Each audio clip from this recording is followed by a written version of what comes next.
我哋嘅星球有5個強大嘅大洋，佢哋係太平洋、印度洋、大西洋、南冰洋同北冰洋。喺今日嘅奇妙事實節目入面，我哋會潛入大西洋，地球上第2大嘅大洋。人哋認為大西洋係以希臘神亞特拉斯命名嘅。當我哋講到成個地球嘅時候，好大部分都係水，包括河流、湖泊同海洋。如果我哋將河流、湖泊同海洋嘅水，基本上地球上所有嘅水加埋一齊，就叫做世界海洋。你可能已經知，我哋人類淨係生活喺地球嘅1/4，咁其餘嘅呢，就係無盡嘅水，即係話大洋。我哋嘅地球係太陽系入面唯一有海洋嘅行星，覆蓋咗大約70.8%嘅表面。但你知唔知道地球實際上有幾多水？呢度有個數據幫你想象下，所有海洋同海域嘅總面積大約係3.61億平方公里，嗰個差唔多係火星嘅2倍大，仲有差唔多月球嘅9倍大。如你所知，地球上有5大洋。係啊，大西洋係第2大同其中一個最深嘅，佢覆蓋咗地球表面嘅25%。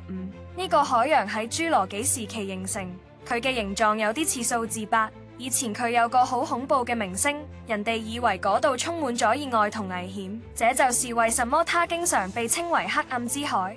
而且聽着，它比太平洋的面積大約大一點點。大西洋橫跨5大洲：亞洲、歐洲、非洲、北美洲和南美洲。它實際上為133個不同的國家形成海岸線。在北方，它與北極海相連；在南方，它與南極洲相連。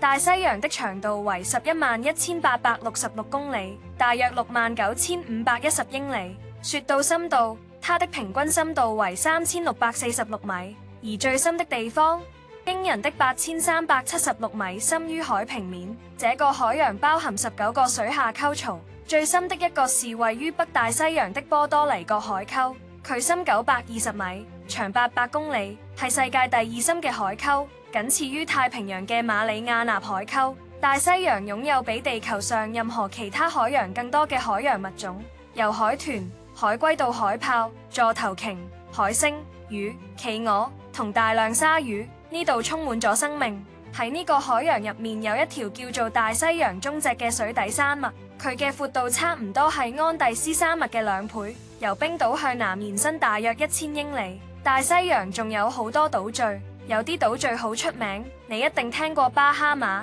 加那利群島、亞速爾群島同格陵蘭。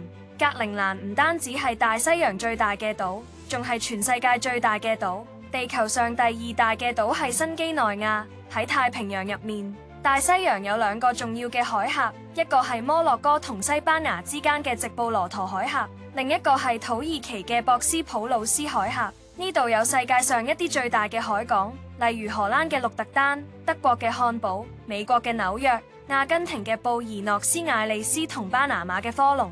沿住大西洋海岸，你仲會揾到一啲著名城市，例如美國嘅邁阿密、巴西嘅聖保羅、南非嘅開普敦、英國嘅倫敦同冰島嘅雷克雅未克。世界上一啲最大嘅河流，例如亞馬遜河、密西西比河、剛果河同尼日爾河，全部流入大西洋。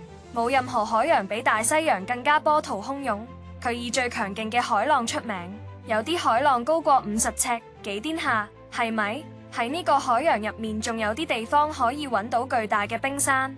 1912年4月15日，鐵達尼號當時最大嘅船撞咗其中一座冰山，得2個半鐘就沉咗。大西洋中有一個奇怪嘅地方叫百慕大三角，佢係一大片海域喺大西洋嘅正中心。